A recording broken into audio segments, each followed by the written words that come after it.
So a few weeks ago, Landon gets a consultation for a color correction. That was booked online, and I read the consultation notes, and the client seemed to want a pretty big change, which is usually my kind of jam. So I ran a little bit of interference and told him to call me when he was done because I wanted to know the details. Plus, we've done this kind of stuff a lot together, and I knew he would probably want me to do it with him, and I wanted to. I wasn't there that day, but he sends me the consultation pics, and we discuss it. I ask if it's doable. He says yes, but she does have a lot of hair color. She had been using Pro Color at home, but it was a level 5, so years of that, and one side was darker, but she did have a heavy highlight done a year ago, so we would have to work around that. So a challenging color, and this was the inspo pic. It was significantly lighter, and every inspo pic is somewhat like this, but it's a goal, and as long as they know that, I'm cool. He tells me that she is waiting for my email for the quote, so I get to work. I know we're going to need to use Jenny, an associate stylist, to help us because it's a pretty big project and she has a lot of hair, so I send her a quote with all the breakdown of the process and how it works, what to expect, all the things. And quoting these types of color projects are almost like quoting jobs for construction. But occasionally over the next few weeks, I lay thinking about all the different variables on these types of colors and things that could go sideways, because once you get into them,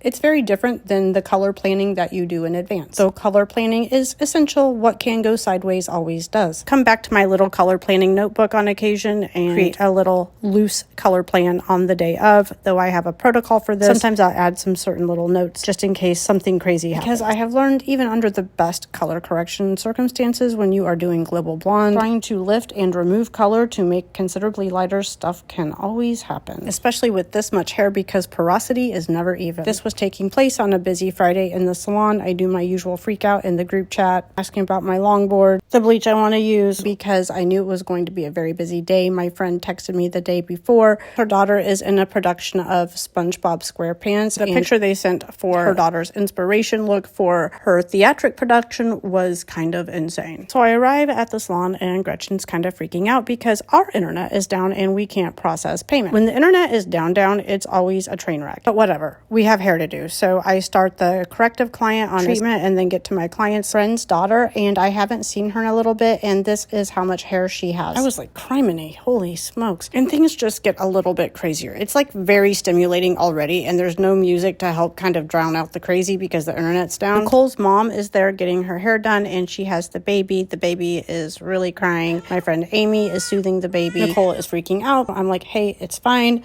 Let's just get all these things done. The baby's fine. It's no big deal. Between Gretchen's anxiety over the internet and all this stuff happening right when I walked in the door early in the morning, wasn't prepared for salon life to be lifing so hard, not gonna lie. Thank God the internet situation gets fixed, so I move on to the client. This is her hair before we start. It is a little darker at the root than I anticipated. That was in full sun. This was the area I had been kind of obsessing over. I pre-cut her hair because I know those ends are not going to make it. And I knew we had 3 zones of concern: the root, the mid shaft, which was going to be resistant and probably hit orange, and the top, which depending on how much regrowth she had, God knows how that was going to process. So go balls out like we usually do when we start. I start on the back because it's hard for multiple people to work in the back at once. The sides and the front were the biggest area of concern. It starts processing pretty quickly, and it looks like the back is lightening really well, so we start celebrating early like we always do. But then we notice that her foils are getting hot on the side, so we drop everything, let it process open air. After the bleach had been on 45 minutes to the last section, we rinse, and this is after the first application. And even though I have done this 100 times and I know the bleach makes it look lighter when we process, we just can't help but get a little excited. Then we can't help but shat ourselves when we see this orange, though I've been down this road too many times to count. It is just part of the ride when you do this type of color, and it is the same no matter what each time. It is a process of emotions that must be dealt with as they occur in real time.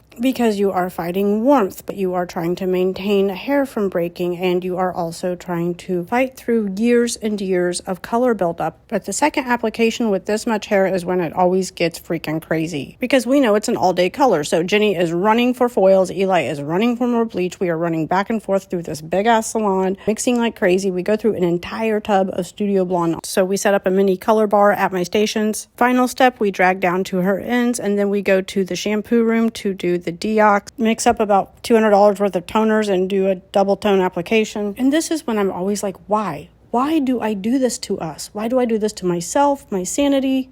Why? At this point, you're committed. And meanwhile, there's all this other crazy stuff going on in the salon that I can't even pay attention to. But Kelsey's face really does say it all. Here we are in the trenches with this betch again, thinking she's going to tone her way out of this orange hair. But the client was happy with this first session, and overall we were happy with this. There was that resistant area that we will be working on in future highlight sessions. This was inside. You're never really going to get rid of that orangey red the first couple of sessions with old color. You just have to work around it. In full sun, it really was a pretty beige strawberry blonde. This was the darker side. There was some dryness. Obviously, there was some breakage. A normal amount, not bad at all actually, but I did tell her to be very tender and gentle with her hair over the next 4 to 6 weeks, and we will evaluate where she is at then.